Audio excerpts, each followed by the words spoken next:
الحمد لله رب العالمين،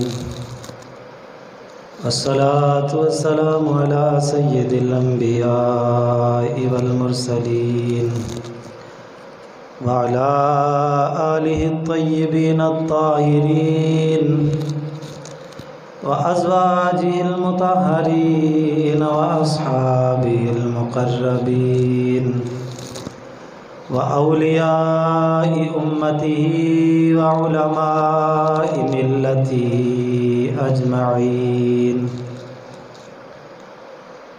قال الله تبارك وتعالى في كلامه المجيد والفرقان الحميد: ورفعنا لك ذكرك.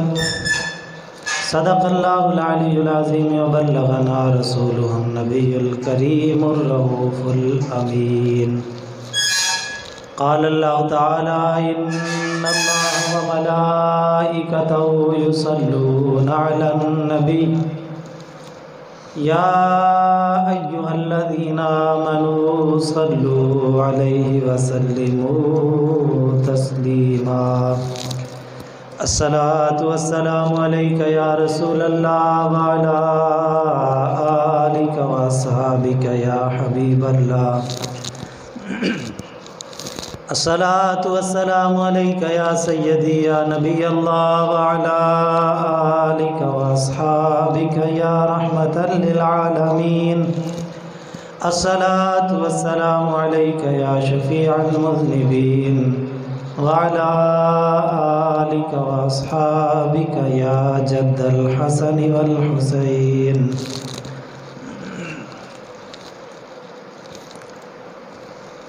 چاند تارے ہی کیا دیکھتے رہ گئے، ان کو ارض و سما دیکھتے رہ گئے، اور ہم در مصطفیٰ دیکھتے رہ گئے. نور ہی نور تھا دیکھتے رہ گئے، نور ہی نور تھا دیکھتے رہ گئے. اور پڑھ کے روح الامین سورہ والضحیٰ، پڑھ کے روح الامین سورہ والضحیٰ، صورت مصطفیٰ دیکھتے رہ گئے، صورت مصطفیٰ دیکھتے رہ گئے. اور وہ امامت کی شب، وہ صفِ انبیاء، وہ امامت کی شب، وہ صفِ انبیاء، مقتدی مقتدا دیکھتے رہ گئے، مقتدی مقتدا دیکھتے رہ گئے. چاند تارے ہی کیا دیکھتے رہ گئے، ان کو ارض و سما دیکھتے رہ گئے. اللہ رب العزت کی حمد و ثنا، نبی مکرم شفیع معظم ہادی دو جہاں سرور سروراں سید انس و جہاں باعث تخلیق کائنات حضور سیدی و مولائی واقعی و ملجائی احمد مجتبیٰ حضور سیدنا محمد مصطفیٰ صلی اللہ علیہ وسلم کی بارگاہ عالیہ کے اندر ہدیہ درود و سلام عرض کرنے کے بعد دعا ہے اللہ رب العزت قادر مطلق کے دربار میں، مالک و مولا میرے دل، دماغ، زبان اور نگاہ کو نفس اور شیطان کے شر سے اپنی کامل اور دائمی پناہ نصیب فرمائے. ہر وہ کلمہ میری زبان پہ جاری فرمائے جس میں خود راضی ہو اس کا حبیب صلی اللہ علیہ وسلم راضی ہوں۔ ہر وہ کلمہ میری زبان پہ جاری نہ فرمائے جس میں خود ناراض ہو، اس کا حبیب صلی اللہ علیہ وسلم ناراض ہوں۔ بیان حق میری زبان پہ جاری فرمائے، سن سنا کے مجھے اور آپ کو اپنے عقیدے اور اپنے عمل کی اصلاح کرنے کی توفیق عطا فرمائے۔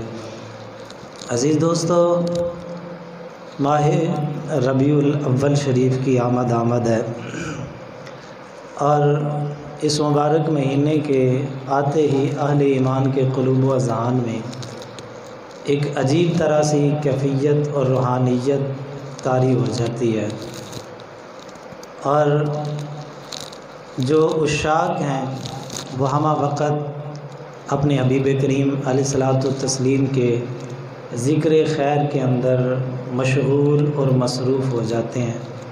بقول اعلیٰ حضرت فرماتے ہیں کہ حرز جاں ذکر شفاعت کیجئے، نار سے بچنے کی صورت کیجئے، اور ذکر ان کا چھیڑیے، ہر بات پر چھیڑنا شیطان کی عادت کیجئے، اور شرک ٹھہرے جس میں تعظیم حبیب، اس برے مذہب پہ لعنت کیجئے، اور غیظ میں جل جائیں بے دینوں کے دل، یا رسول اللہ کی کثرت کیجئے، اور مثل فارس زلزلے ہوں نجد میں، ذکر آیات ولادت کیجئے، اور جو نہ بھولا ہم غریبوں کو رضا، ذکر اس کا اپنی عادت کیجئے۔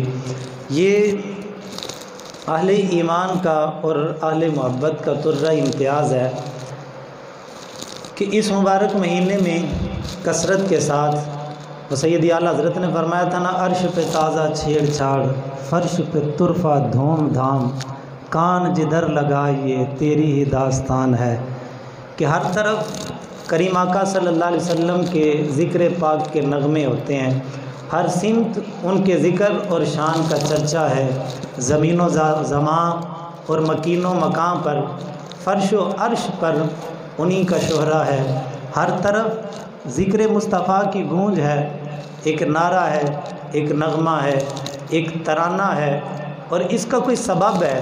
اب دیکھیں، نبی مکرم شفیع معظم صلی اللہ علیہ وسلم نے جب اعلان نبوت فرمایا، سرور عالم صلی اللہ علیہ وسلم کی اعلان نبوت سے قبل کی جو زندگی ہے، یہ وہ زندگی ہے کہ جب پورا مکہ سرور عالم صلی اللہ علیہ وسلم کو صادق اور امین کہا کرتا تھا، مسند عزت پہ بٹھایا جاتا تھا، عزت و توقیر کی نگاہ سے لوگ دیکھتے تھے۔ ذات مصطفیٰ صلی اللہ علیہ وسلم جو تھی، یہ ایسی با کمال تھی کہ کفار مکہ بھی کہنے پہ مجبور تھے کہ پورے مکے میں اگر کوئی ہمارا فیصلہ کر سکتا ہے تو وہ محمد الرسول اللہ ہیں، وہ محمد امین ہیں۔ پورے مکے میں صداقت و امانت مشہور تھی۔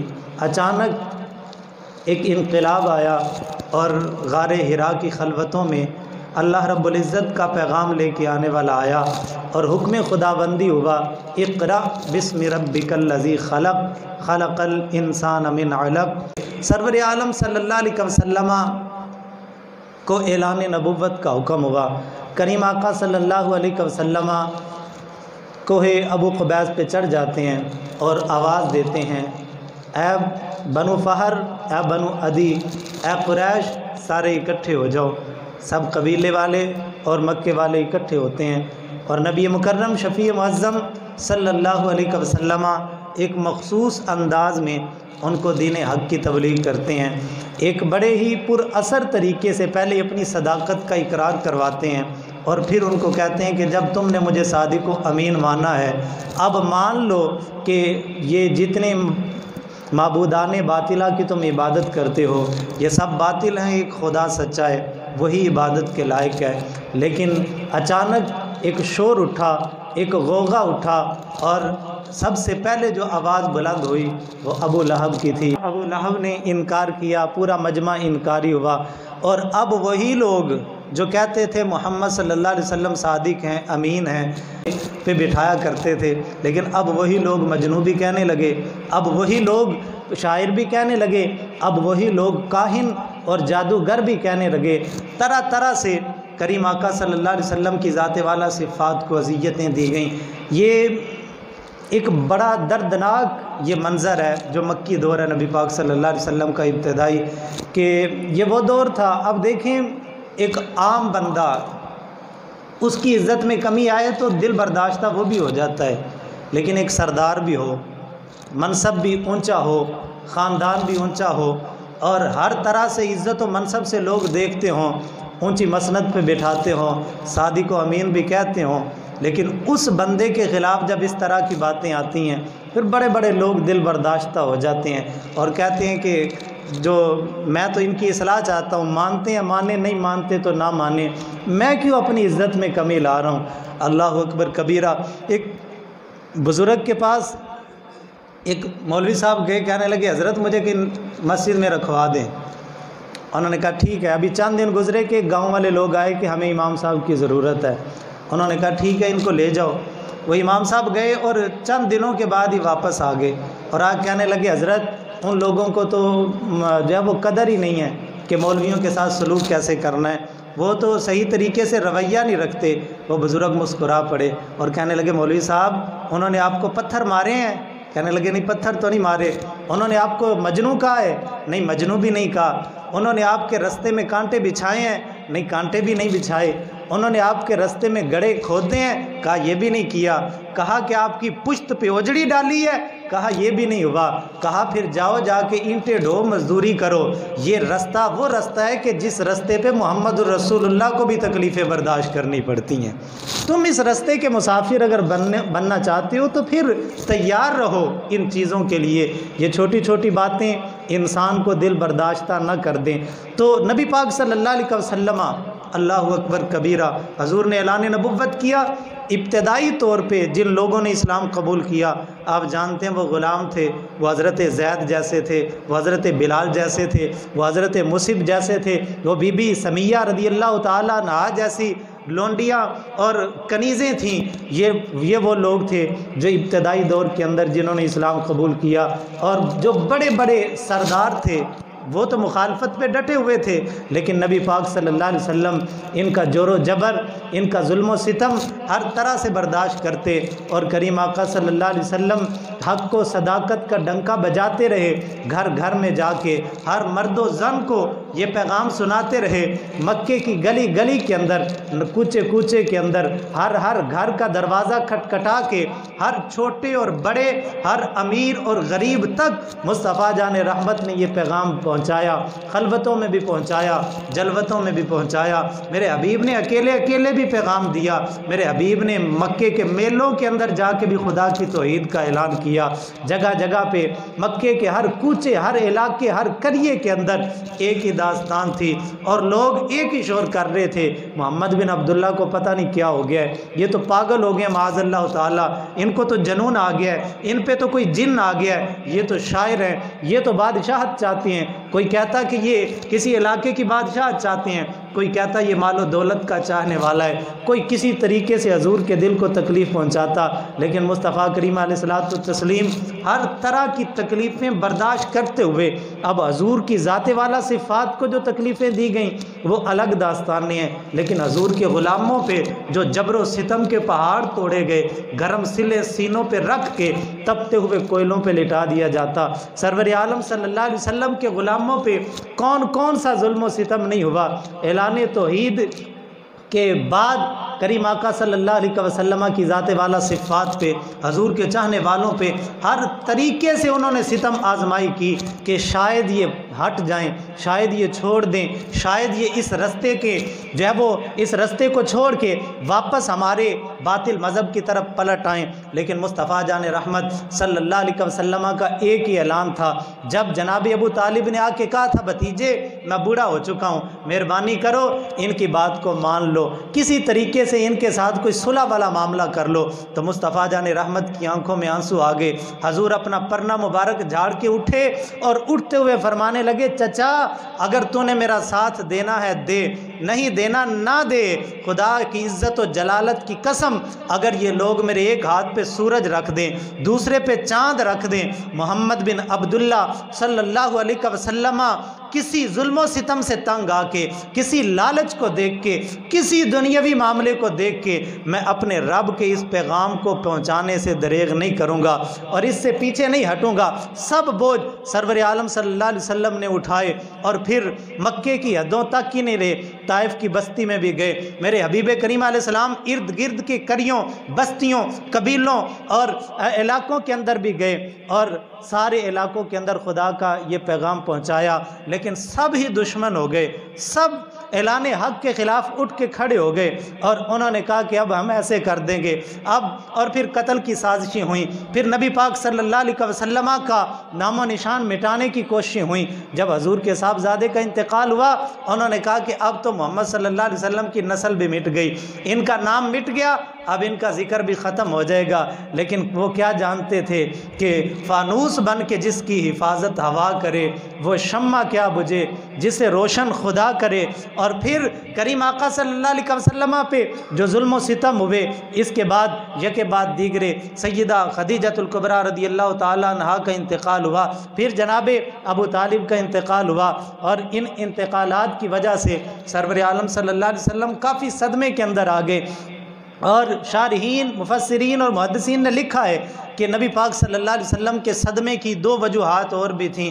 ایک وجہ یہ تھی، نبی پاک صلی اللہ علیہ وسلم کفار کے انکار کی وجہ سے غم زدہ رہتے تھے، میں ان کو دین کی طرف بلاتا ہوں یہ نہیں آتے، میں ان کو جنت کی طرف گھسیٹنا چاہتا ہوں یہ پھر جہنم کی طرف گھسٹ گھسٹ کے جا رہے ہیں۔ حضور اس وجہ سے بڑے غمگین رہتے تھے۔ اور دوسرے غم کی وجہ علماء اور محدثین نے لکھی ہے کہ حضور کے قلب اطہر پہ یہ غم تھا کہ اے مالک میری امت بڑی گناہ گار ہے، کل قیامت کے دن امت کے معاملہ میرے سپرد کر دے۔ یہاں پہ اللہ پاک نے واضح طور پہ اپنے حبیب کریم علیہ السلام کو تسلی دیتے ہوئے کہا، حبیب غمگین ہونے کی ضرورت نہیں ہے، الم نشرح لک صدرک، ہم نے تو آپ کے سینے کو کھول دیا ہے، ووضعنا عنک وزرک، اور اے حبیب پیارے ہم نے اس بوجھ کو آپ سے اٹھا لیا ہے جس بوجھ سے آپ کی کمر دوری ہوتی جا رہی تھی۔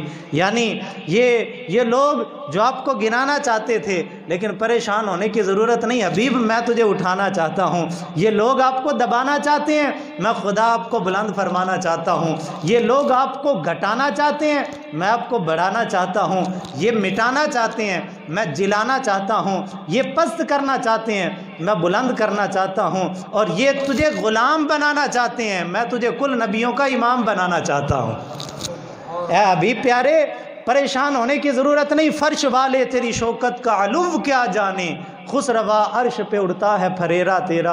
اور اعلیٰ حضرت نے فرمایا سارے اونچوں سے اونچا سمجھیے جسے، ہے اس اونچے سے اونچا ہمارا نبی، اور سارے اچھوں سے اچھا سمجھیے جسے، ہے اس اچھے سے اچھا ہمارا نبی۔ اور فرمایا ورفعنا لک ذکرک، اے حبیب پیارے ہم نے بلند کر دیا، ہم نے رفعت عطا کر دی، ہم نے بلندی دے دی۔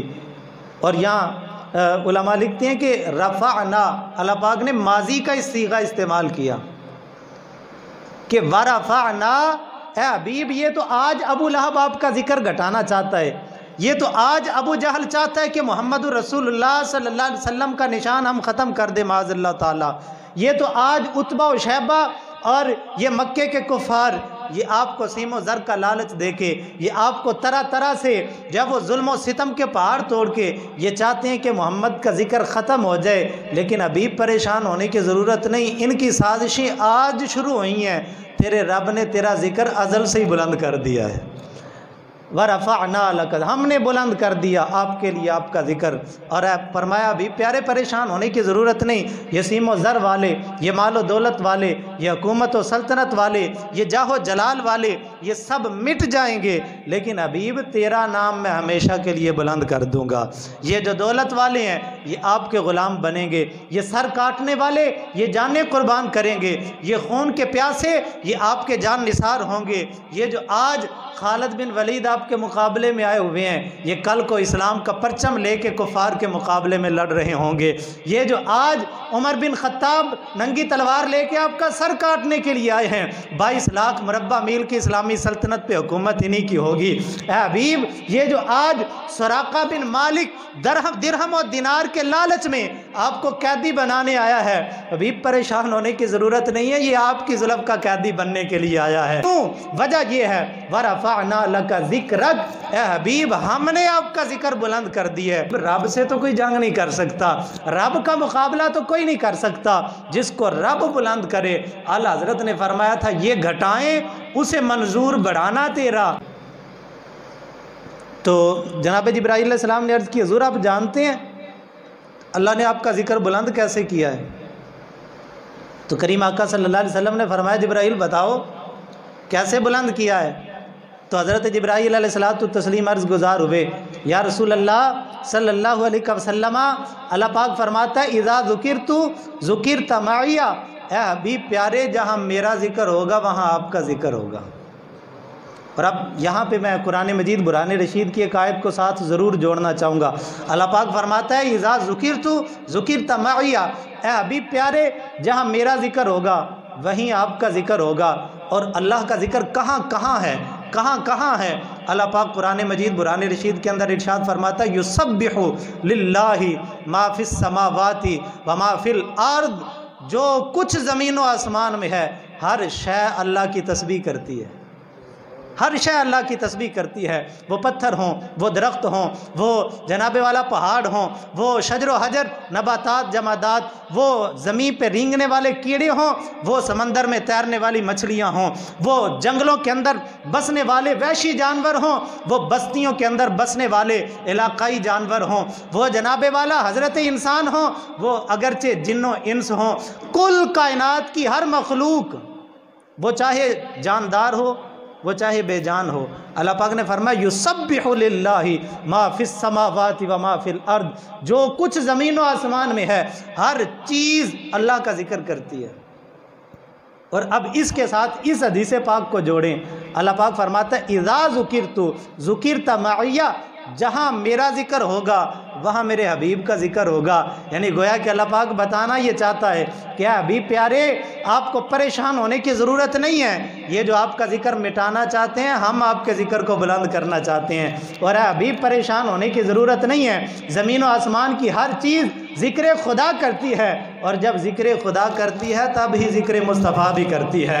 اور اللہ پاک نے، اور ابن عباس فرماتے ہیں کیسے ذکر بلند کیا؟ فرمایا اللہ نے اذان میں جہاں اپنا نام رکھا وہاں اپنے حبیب کا نام رکھا، جب کلمے میں اپنا نام لکھا وہاں اپنے حبیب کا نام بھی ذکر کیا، نماز کے اندر جہاں اپنا ذکر کیا وہاں اپنے حبیب کا ذکر کیا، خطبے کے اندر جہاں امام اللہ کی توحید بیان کرتا ہے وہاں محمد الرسول اللہ کی رسالت بیان کرتا ہے، حج کے اندر جہاں ذکر خدا ہوتا ہے حج کے اندر وہیں ذکر مصطفیٰ بھی ہوتا ہے، نعروں کے اندر جہاں نعرہ تکبیر بلند ہوتا ہے نعروں کے اندر وہیں نعرہ رسالت بھی بلند ہوتا ہے، اور ذکر و اذکار کے اندر تسبیح و تحلیل کے اندر، بلکہ مجھے کہنے دے جنت کے ہر مکان کی دروازے کے اوپر رب قدوس نے اپنے حبیب کریم کا نام لکھ دیا ہے، اور جو حوروں کے سینوں پہ، جنتی درختوں کے پتوں پہ، عرش کے ستونوں پہ، اور فرشتوں کی پیشانیوں میں، اور اگر زمانے کی بات کریں عالم ارواح میں بھی میرے حبیب کا ذکر ہو رہا تھا۔ اور پھر ہر دور کے اندر وہ چاہے جناب آدم ہوں، وہ چاہے جناب نوح ہوں، وہ چاہے جناب ادریس ہوں، وہ چاہے جناب ابراہیم خلیل اللہ ہوں، وہ چاہے جناب ہود ہوں، چاہے جناب داؤد ہوں، چاہے جناب سلیمان علیہ السلام ہوں، چاہے جناب موسیٰ کلیم اللہ ہوں، چاہے جناب عیسیٰ روح اللہ ہوں، ہر نبی اپنے اپنے دور کے اندر جہاں ذکر خدا کرتا تھا وہاں ذکر مصطفیٰ بھی کرتا تھا، ہر دور کے اندر ذکر خدا بھی ہوتا رہا، ذکر مصطفیٰ بھی ہوتا رہا، ہر کتاب کے اندر جتنے صحیفے اترے رب قدوس نے ان میں اپنے دور کے نبیوں کا بھی ذکر کیا، اپنے بعد آنے والے محمد مصطفیٰ کا بھی ذکر کیا، تورات کے اندر میرے کریم آقا کا ذکر، زبور کے اندر محمد الرسول اللہ کا ذکر، انجیل کے اندر میرے حبیب کریم علیہ السلام کا ذکر، ہر نبی ہر دور کے اندر اپنی اپنی زبانوں کے اندر، ہر مخلوق اپنی اپنی کیفیت کے اندر میرے حبیب کریم علیہ السلام کا ذکر کرتی رہی۔ اعلیٰ حضرت نے ایسے تو نہیں کہا تھا عرش پہ تازہ چھیڑ چھاڑ، فرش پہ طرفہ دھوم دھام، ارے کان جدھر لگائیے تیری ہی داستان ہے۔ اعلیٰ حضرت نے فرمایا تھا جس کا حسن اللہ کو بھی بھا گیا، جس کا حسن اللہ کو بھی بھا گیا، ایسے پیارے سے محبت کیجئے۔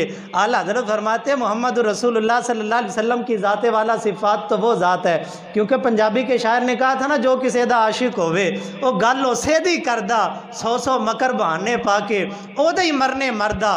اعلیٰ حضرت فرماتے ہیں رب قدوس نے اپنے حبیب سے محبت کی، کیونکہ خود فرمایا میں تنہا تھا، کچھ نہیں تھا، نہ زمین تھی، نہ زمان تھا، نہ آسمان تھا، نہ کچھ تھا، نہ فرشتے، نہ لوح، نہ قلم، نہ کرسی، نہ عرش، کوئی چیز نہیں تھی، صرف میں ہی میں تھا، کچھ بھی نہیں تھا۔ مالک پھر کیا ہوا؟ فرمایا فَأَحْبَبْتُهُ، پھر مجھے محبت ہو گئی، مجھے محبت ہوئی۔ مالک کس چیز سے؟ ان اعرف، میں پہچانا جاؤں، میری پہچان ہو، میں اللہ ہی اللہ، میں ہی میں، اور کوئی بھی نہیں۔ پھر مجھے محبت ہوئی کہ میری پہچان ہو۔ مالک پھر تو نے کیا کیا؟ فرمایا پھر میں نے اپنے محبوب محمد کو پیدا کیا، کہ جو بھئی میں اللہ ہی اللہ، میرا نام لینے والا بھی تو کوئی ہو، کوئی مجھے سجدے کرنے والا ہو، کوئی میری تسبیح پڑھنے والا ہو، کوئی میرا ذکر کرنے والا ہو۔ اور علماء نے لکھا ہے کہ اس دنیا میں آنے سے پہلے محمد الرسول اللہ کی ذات والا صفات کا نام احمد تھا۔ آپ تورات اٹھائیں، تورات میں نام احمد، زبور کے اندر نام احمد، انجیل کے اندر نام احمد۔ احمد کا مطلب ہے حمد کرنے والا، احمد کا مطلب ہے حمد کرنے والا، تعریف کرنے والا، کسی کا ذکر کرنے والا۔ گویا کہ اللہ پاک بتانا چاہتا ہے جب تک حبیب نہیں آیا تھا تب تک میرا حبیب میرا ذکر کرتا رہا، میری تعریف کرتا رہا، میری بڑھائیاں بیان کرتا رہا، میری تسبیح و تحلیل کرتا رہا، اور میرے حبیب نے جیسی میری تسبیح و تحلیل کی ہے نا، کوئی نہیں کر سکتا۔ اب حق بھی تو کچھ بنتا ہے نا، جزا بھی تو کچھ بنتی ہے۔ میرے حبیب نے میرا ذکر کیا، اب حبیب کو دنیا میں بھیج کے میں نے محمد بنا دیا ہے۔ پہلے احمد، اب بھیج دیا، اب محمد۔ احمد کہتے ہیں جو حمد کرے، محمد کہتے ہیں جس کی حمد کی جائے۔ فرمایا حبیب تو نے میری حمد کی، اب ہم جزا یہ دیتے ہیں قیامت تک اب تیرا ذکر ہوتا رہے گا، اب تیری حمد ہوتی رہے گی۔ اور قیامت تک کی کیا بات ہے، قیامت کے بعد بھی اللہ، کسی شاعر نے کہا تھا نا، فقط اتنا سبب ہے ان ایکاد بزم معاشر کا کہ ان کی شان محبوبی دکھائی جانے والی ہے۔ اور کریم آقا صلی اللہ بزرگ فرماتے ہیں اللہ پاک نے ہر جگہ عبادات کے اندر اپنے حبیب کا ذکر کیا، اور پھر کمال کر دیا۔ اللہ نے قرآن نازل فرمایا، اور قرآن کیا نازل کیا؟ اللہ پاک نے پورا قرآن اپنے حبیب کی صفتوں کے اندر بیان فرما دیا۔ قرآن تیری نعت کا دیوان نظر آیا، تیری صورت و سیرت کا عنوان نظر آیا، مازاغ ہیں آنکھیں تو والشمس ہے رخ حافظ، قرآن کے چہرے پہ قرآن نظر آیا۔ اور اس نے کہا یاسین ہو، مزمل ہو، مدثر ہو کہ رحمان، الحمد سے والناس تک ہے ایک ہی فرمان، تعریف ہے سرکار کی ہر آیت قرآن۔ اور اعلیٰ حضرت فرماتے ہیں کاف گیسو ہادہن یا ابرو، آنکھیں عین صاد، کاف یا عین صاد، ان کا ہے چہرہ نور کا، شمع دل مشکات تن، سینہ زجاجہ نور کا، تیری صورت کے لیے اترا ہے سورہ نور کا۔ اور حبیب اور میاں محمد بخش صاحب جیلمی نے تو کمال کر دی، انہوں نے کہا زیرہ زبراں شدہ مداں سب شان تیری وچ آئیاں، آما لوکاں خبر نہ کائی خاصاں رمضاں پائیاں۔ اے بھی پیارے، یہ پورا قرآن اللہ پاک نے آپ کی صفت و ثنا کے اندر ودہا مکھڑا واللیل زلف ما زاغ دا کجل پایا ہے، لوکی سارے رل مل کہندے نے واہ واہ یار نو رب نے سجایا ہے۔ اے حبیب پیارے، قرآن مجید کی ہر آیت ہم نے آپ کے ذکر، آپ کی صفت و ثنا کے اندر بیان کی۔ اور یاد رکھیں کہ ذکر رسول کرتے رہنا یہ ایک تو ہماری مجبوری بھی ہے کہ اللہ پاک نے یہ ڈیوٹی لگائی ہے، ہم رسول اللہ صلی اللہ علیہ وسلم کے غلام ہیں، یہ ہمارا حق بھی بنتا ہے کہ ہم اپنی ہر سانس کے ساتھ اپنے حبیب کریم علیہ الصلوۃ والتسلیم کا ذکر کریں، لیکن یہ ذکر ہماری ضرورت بھی ہے، اور اسی میں ہمارے لیے دنیا کی بھی برکتیں ہیں اور آخرت اور قبر کی بھی تمام برکتیں اور کامیابیاں اللہ پاک نے اس کے اندر رکھی ہیں۔ اب دیکھیں، اگر اٹھتے بیٹھتے، چلتے پھرتے، کھاتے پیتے، سوتے اٹھتے، آتے جاتے، ہر جگہ اگر ہم ذکر رسول خدا صلی اللہ علیہ وسلم کو حرز جام بنا لیتے ہیں تو ہماری زندگی نقشہ مصطفیٰ کے اندر ڈھلنا شروع ہو جائے گی، کیونکہ جب ہر جگہ ذکر ہوگا تو پھر خود بخود جس کا کثرت سے ذکر ہوتا ہے انسان کی رغبت اس کی طرف ہوتی ہے۔ اب دیکھیں ہم لوگ ہیں نا مختلف قسم کی باتیں کرتے ہیں۔ اکثر مواقع پہ باتوں سے اندازہ ہوتا ہے کہ اس بندے کا تعلق کس شعبے سے ہے۔ کچھ لوگ بیٹھتے ہیں تو سبزیوں کی باتیں شروع ہو جاتی ہیں، پتہ لگتا ہے کہ یہ بندہ سبزی بیچنے والا ہے، اس کا کام ہی یہی ہے۔ کچھ لوگ بیٹھتے ہیں وہ گھی چینی کا ریٹ شروع کر دیتے ہیں، پتہ لگتا ہے کہ یہ بندہ دکاندار ہے۔ کچھ بیٹھتے ہیں تو وہ جو ہے وہ مریضوں کی باتیں شروع کر دیتے ہیں، پتہ لگتا ہے یہ اس کا تعلق طب کے شعبے کے ساتھ ہے۔ اور کوئی بیٹھتا ہے تو عدالتی سسٹم پہ تنقید شروع کر دیتا ہے، کہتا ہے عدالتیں ایسی ہیں، وکیل ایسے ہیں، یہ ایسا ہے، وہ ایسا ہے، پتہ لگتا ہے یہ کیس میں پھنسا ہوا ہے۔ اور کوئی بیٹھتا ہے تو وہ جب وہ کیسوں کی باتیں کرتے ہیں، جی فلانا قانون یہ ہے، فلانا قانون یہ، پتہ لگ جاتا ہے کہ یہ بندہ وکالت سے تعلق رکھتا ہے۔ یعنی اور کچھ لوگ ہوتے ہیں ان کا تعلق کسی سیاسی پارٹی سے ہوتا ہے، جہاں بھی بیٹھیں گے پتہ لگ جائے گا کہ یہ نون لیگ کا ہے، یہ پی ٹی آئی کا ہے، یہ فلانی پارٹی کا ہے، یہ فلانی پارٹی کا ہے، کیونکہ وہ بات اس ڈھب سے شروع کرتے ہیں۔ جو نون لیگ کا ہوگا آج کے دور میں وہ عمران خان پہ تنقید کرے گا، اور جو پی ٹی آئی کا ہوگا وہ نون لیگ پہ تنقید شروع کر دے گا، ایک دوسرے پہ بمباری شروع ہو جائے گی، حتیٰ کہ یہ لوگ مسجدوں میں بھی یہ باتیں کرنے سے باز نہیں آتے۔ بلکہ مجھے اس سے بھی آگے جانے دیں، قبرستان میں میت کی تدفین ہو رہی ہوتی ہے اور دو بندے سائڈ پہ بیٹھ کے سیاست کی باتیں کر رہے ہوتے ہیں، کوئی عمران خان کو گالیاں دے رہا ہے، کوئی نواز شریف کو گالیاں دے رہا ہے، کوئی کسی کو گالیاں دے رہا ہے۔ یعنی ان کے گفتگو کرنے کا انداز بتاتا ہے کہ یہ بندہ کس پارٹی سے ہے، یہ سیاست کے ساتھ اس کا شغف ہے اور فلانے شعبے کے ساتھ اس کا تعلق ہے۔ اور دوسری بات یہ ہے کہ جس چیز کے ساتھ بندے کی لگن ہوتی ہے وہ اسی کے متعلق زیادہ بات کرتا ہے۔ ڈاکٹر اپنے شعبے کی بات کرے گا اور دکاندار اشیاء خرد و نوش کی بات کرے گا، کسان فصلوں کی بات کرے گا۔ عموماً ہوتا ہے کہ دو چار بندے بیٹھتے ہیں گاؤں سے گاہک دکان پہ سودا لینے آتے ہیں، وہ دو تین گاؤں کے گاہک جب ملتے ہیں نا تو وہ فصلوں کی بات شروع کر دیتے ہیں، جی بھی آج کل پانی دیا کہ نہیں دیا، جی کھاد ڈالی ہے کہ نہیں ڈالی، اور فصل کیسی ہوئی ہے، کٹائی ہو گئی ہے یا نہیں ہوئی۔ وہ جب بھی ملنا ہے انہوں نے اس شعبے کی بات کرنی ہے، پتہ لگ جاتا ہے کہ بھئی یہ ذمہ دار بندے ہیں۔ اور جو کتابوں کا قاری ہے، کتابوں کے ساتھ شغف رکھنے والا علماء ہیں، ان کے ساتھ آپ کسی مسئلے کی بات شروع کر دیں، وہ گھنٹہ گھنٹہ آپ کو جو مطالعے کا شغف رکھنے والے ہیں، عام کی میں بات نہیں کر رہا، وہ جناب والا ڈھیر لگا دیں گے، آپ کو دلائل کے انبار دیں گے، گھنٹہ گھنٹہ وہ بات کر دیں گے۔ اور لیکن اگر آپ ڈاکٹر صاحب سے جا کے سبزی کا ریٹ پوچھیں، وہ کہیں گے بھئی سبزی کا ریٹ اب مجھے تو نہیں نا پتہ، وہ تو جا کے کسی سبزی والے سے پوچھو۔ اور اگر جا کے سبزی والے سے پوچھیں تو وہ آپ کو پوری سبزی منڈی کی ہر سبزی کا ریٹ سنا دے گا، کیونکہ اس کا وہ شعبہ ہے، وہ گھنٹہ بحث کر سکتا ہے اس بات پہ۔ اور کبوتر باز سے آپ کبوتروں کی بات کریں تو وہ ساری نسلیں گنوا دے گا، اور عام بندے کو چاہے کبوتر کی قسم کا بھی پتہ نہ ہو، مرغیاں لڑانے والے وہ آپ کو مرغوں کی ایک ایک صفت بیان کریں گے، کیونکہ ان کا شوق اس طرف ہے۔ غرضے کہ ہر بندہ اپنے مزاج کی بات کرتا ہے، ہر بندہ اپنی پسند کی بات کرتا ہے، بلکہ یہاں کمال کر دیا آقا کائنات صلی اللہ علیہ وسلم نے، کمال کی بات کر دی۔ میرے مصطفیٰ جان رحمت نے فرمایا، اے لوگوں کی باتوں سے اندازہ کر لیا کرو، من احب شیئا اکثر ذکرہ، فرمایا جس کو جس سے محبت ہوتی ہے وہ اسی کا ذکر بھی کثرت کے ساتھ کرتا ہے۔ بھئی جس کو جس سے محبت ہے اس نے اسی کی بات کرنی ہے۔ وہ اٹھتے بیٹھتے، وہ چلتے پھرتے، وہ سوتے جاگتے، وہ گلی کوچوں میں جو کسی دا عاشق ہوئے وہ گل اسے دی کردہ، وہ سو مکر بہانے پا کے او دے مرنے مردہ۔ مولانا روم رحمۃ اللہ تعالیٰ علیہ فرماتے ہیں کہ مجنوں کو کسی نے دیکھا کہ وہ دریا کے کنارے ریت کے اوپر اپنے محبوب لیلا کا نام لکھ رہا تھا۔ وہ لیلا کا نام لکھتا، دریا کی لہر آتی اور مٹا کے چلی جاتی، وہ پھر لکھتا، لہر پھر آتی مٹا کے چلی جاتی، وہ پھر لکھتا۔ وہ بار بار یہی کام کر رہا تھا۔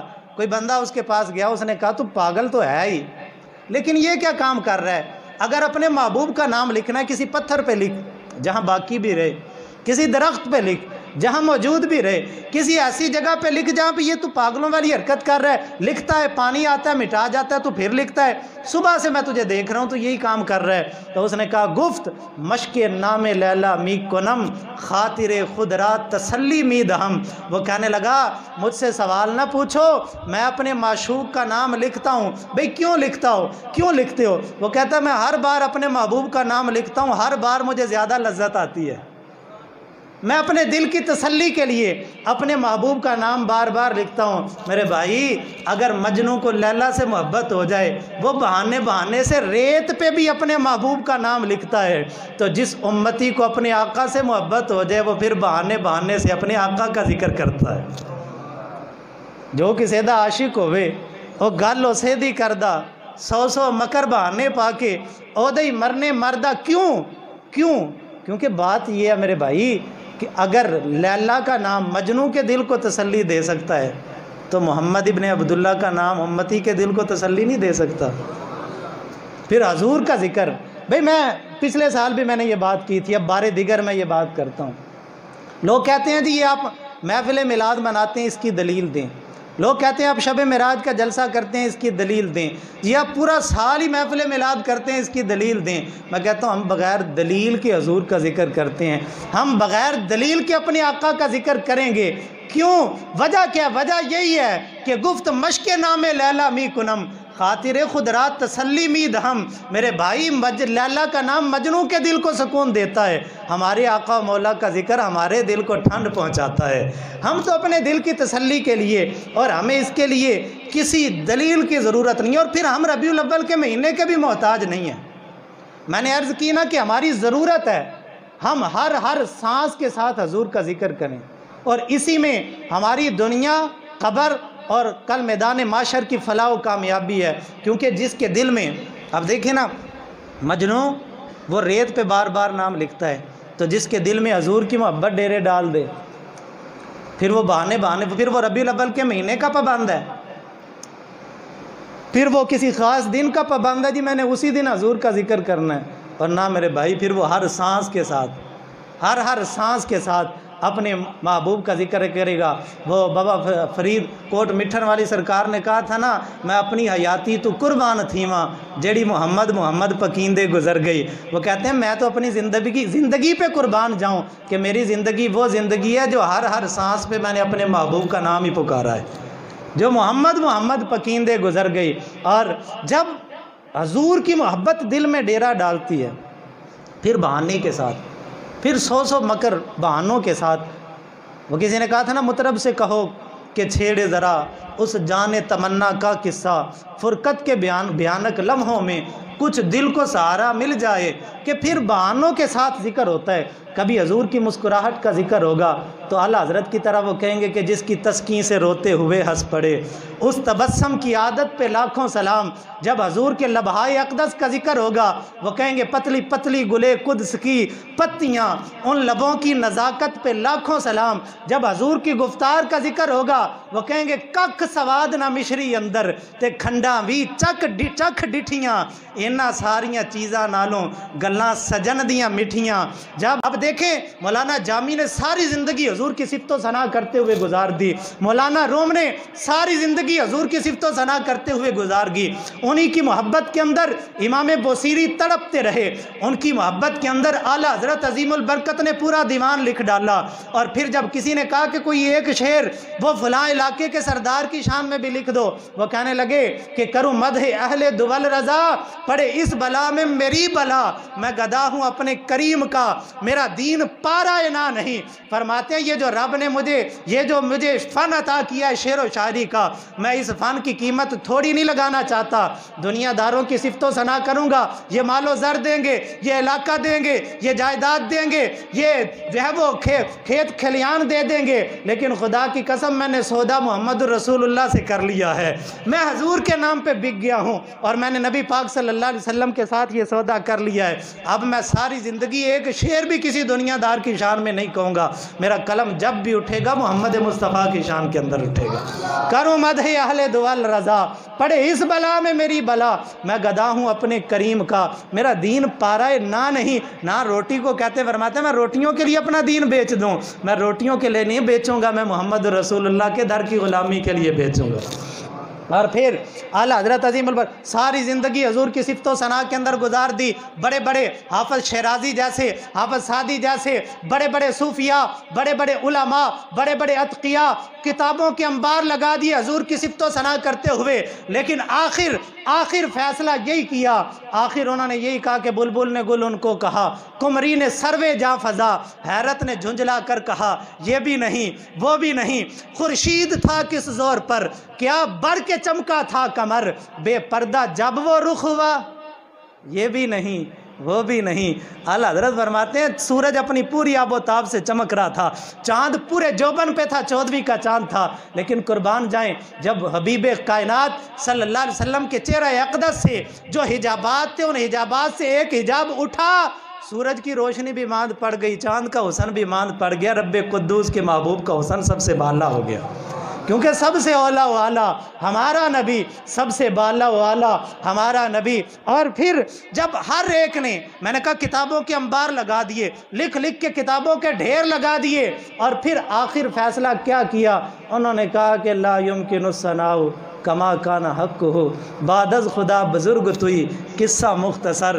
حضور ہم نے اپنی اوقات کے مطابق، اپنی حیثیت کے مطابق، اور ہماری حیثیت ہی کیا ہے کہ ہم کچھ کہہ سکیں، اے حبیب پیارے ہم نے اپنی اوقات کے مطابق آپ کا ذکر کرنے کی کوشش کی، لیکن ہماری زندگیاں محدود، ہماری زبانیں ان کی طاقت محدود ہے، حضور ہم آپ کا ذکر نہیں کر سکتے، بس یہی کہہ سکتے ہیں بعد از خدا بزرگ توئی، قصہ مختصر، پہلے خدا ہے اور خدا کے بعد مصطفیٰ ہے، بس اس سے آگے ہر ایک نے اہتمام یہیں پہ کیا کہ خدا کے بعد بس خدا نہ کہو، بس خدا نہ کہو، کیونکہ حضور خدا نہیں، حضور مخلوق ہیں، خالق اور مخلوق کا فرق رکھنا پڑے گا، یہ فرق لازم ہے، اگر اس فرق کو ختم کریں گے پھر تو شرک ہو جائے گا، یہ فرق لازم ہے، لیکن خدا کے علاوہ اللہ نے عطا بھی بہت کچھ کر دیا اور مقام و مرتبہ بھی بڑا عطا کر دیا۔ میں نے ابھی شعر پڑھا تھا نا، اعلیٰ حضرت فرماتے ہیں کہ جس کا حسن اللہ کو بھی بھا گیا، ایسے پیارے سے محبت کیجئے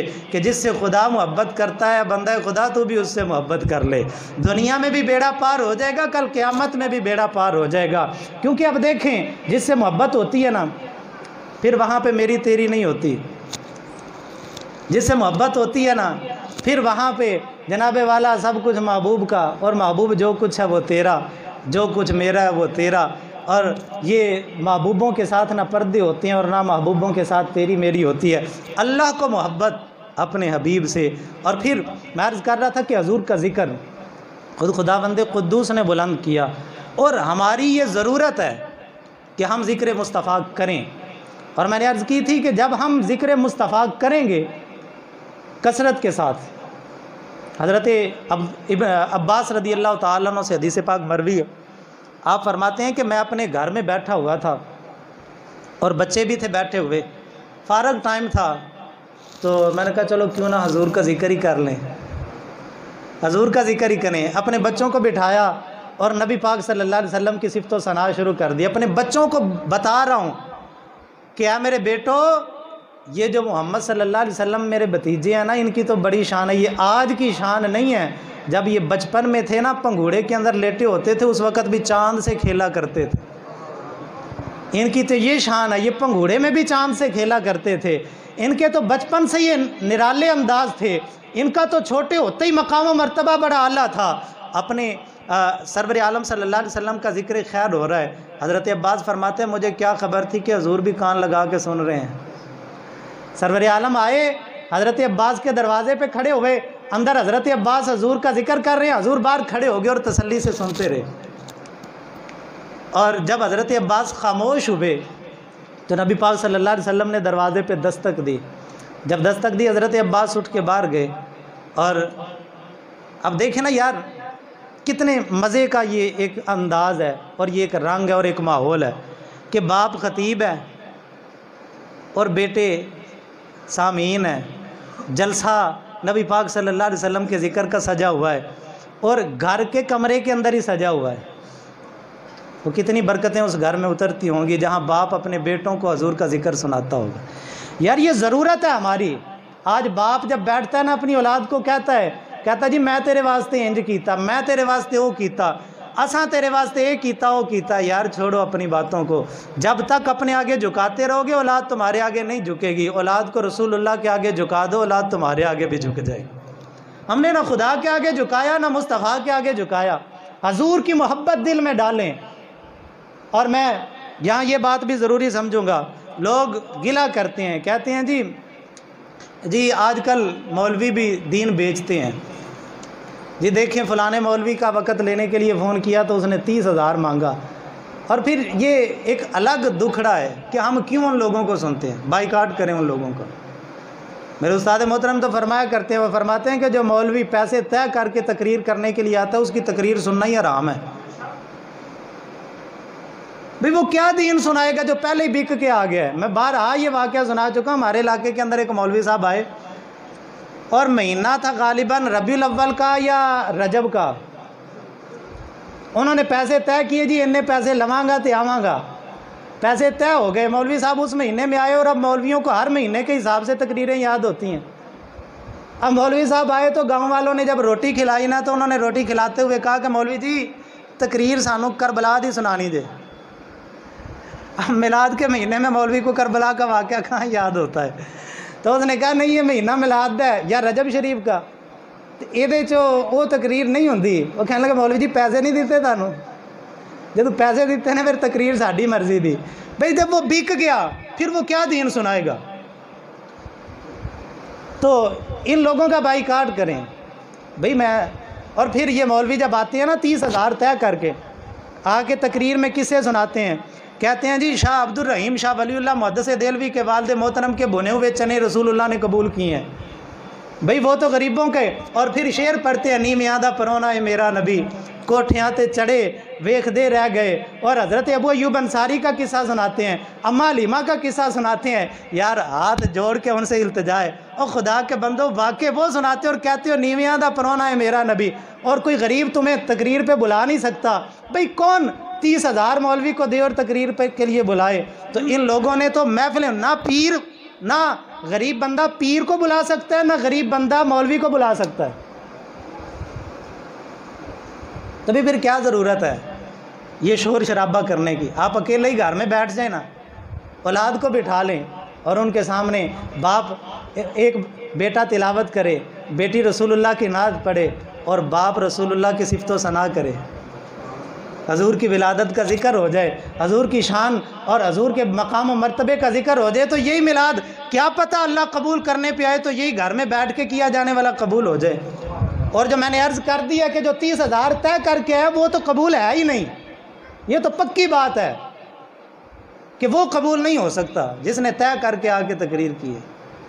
تو یہ جتنے بڑے بڑے نام ہیں یہ سارے طے کر کے آتے ہیں، اور آ کے پھر میں نے جیسے عرض کیا کہ یہ باتیں ہوتی ہیں، یہ کس منہ سے؟ پھر یہ تو زیب ہی نہیں دیتی اس منہ کے ساتھ اس طریقے کی باتیں کرنا۔ تو بہرکیف ہماری ضرورت ہے ہم کثرت کے ساتھ حضور کا ذکر کریں۔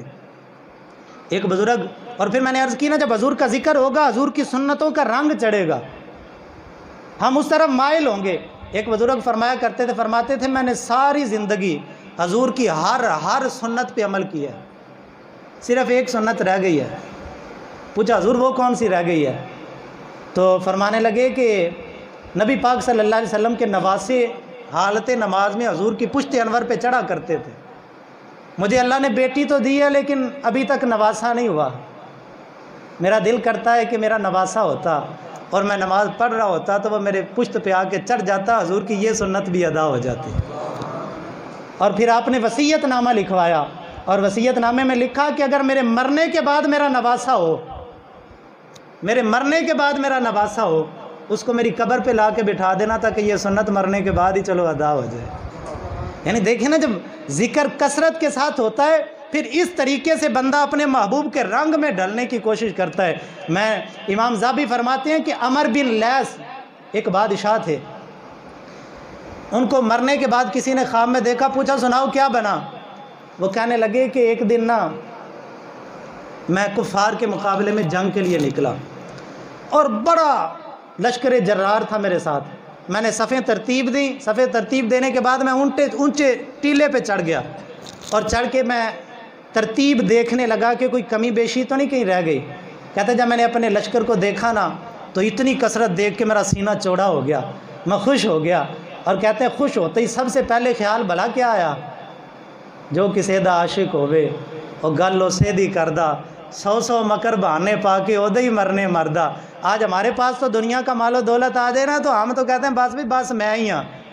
حضرت عمر بن لیث وہ کہتے ہیں کہ میں نے اپنے لشکر کو دیکھا، سب سے پہلے دل میں خیال آیا کہ کاش میں حضور کے دور میں ہوتا اور یہ جو جتنا میرا لشکر ہے نا حضور کے قدموں پہ قربان کر دیتا، حضور کے قدموں پہ میں لڑتا، میں مرتا، میں اپنا سر کٹواتا، میں حضور کے نام پہ اپنی جان قربان کر دیتا۔ تو وہ اس نے کہا، وہ عمر بن لیث خواب میں دیکھنے والے کو بتانے لگے، کہنے لگے رب نے میرے ساتھ یہ معاملہ کیا جب میرے دل میں یہ خواہش پیدا ہوئی نا، جب یہ خواہش پیدا ہوئی اللہ پاک کو میری یہ نیت اتنی پسند آ گئی، مرنے کے بعد اللہ پاک نے فرمایا تیرے سارے گناہ کھاتے میں نے ڈال دیے، تیری اس نیت کے صدقے میں نے تیرے سارے گناہوں کو معاف کر کے تجھے جنت عطا کر دی ہے۔ بھی جب محبت ہوتی ہے پھر نیتیں بھی اسی حساب سے ہوتی ہیں۔ جب کثرت کے ساتھ ذکر ہوتا ہے، ہماری مجبوری یہ ہے کہ ہم حضور کا ذکر کرتے ہی نہیں، نہ گھروں کے اندر۔ میں یہ حدیث پاک شاید پچھلے جمعے یا اس سے پچھلے جمعے بھی عرض کی تھی، انہوں نے فرمایا بے برکت ہے وہ محفل کہ جس میں اللہ کی حمد و ثنا اور میری ذات پہ درود نہیں پڑھا جاتا۔ ہم کہاں کرتے ہیں حضور کا ذکر، ہم کہاں پڑھتے ہیں؟ جب 4 بندے بیٹھتے ہیں تو کوئی اللہ کی حمد و ثنا کرتا ہے کہ حضور کا ذکر، حضور کی ذات والا صفات پہ درود پڑھتا ہے؟ فرمایا اس سے تو برکت ہی اٹھ گئی، محفلوں سے برکت اٹھ گئی، مجلسوں سے برکت اٹھ گئی، ہماری مشوروں سے برکت اٹھ گئی، ہمارے گھروں سے برکت اٹھ گئی، ہماری تنہائیوں سے برکت اٹھ گئی، ہماری جلوتوں سے برکت اٹھ گئی، کیونکہ ہم نے اللہ اور اس کے رسول کے ذکر سے منہ موڑ لیا۔ یہی وہ ذکر ہے جتنا ہم کثرت سے کریں گے دل کی کھیتی بھی سرسبز و شاداب رہے گی اور دل کا تار بھی گنبد خضرا کے ساتھ جڑا رہے گا۔ اللہ